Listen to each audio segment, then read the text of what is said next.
You must change this setting right away to avoid your iPhone from theft and to find your iPhone in case you lose it. Fast and easy. My friend lost his iPhone 13 Pro Max just after a few days of purchasing, and he couldn't find it even by Find My. Here is what could have happened, and how can you avoid this happening to you.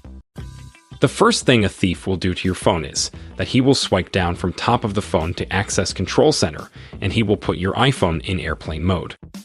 In airplane mode, your iPhone will not be accessible or searchable even by iCloud Find My app. This is scary, isn't it? Hello everyone, welcome to my channel Infotainment Pro. Information and entertainment to the next level. Go to your iPhone settings. Click on Face ID and passcode.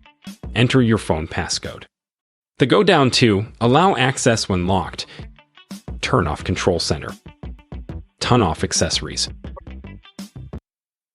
Now, if you leave your iPhone somewhere or someone steals it, nobody can access your Control Center. He cannot put it in airplane mode, and you can easily find the location of your iPhone in Find My.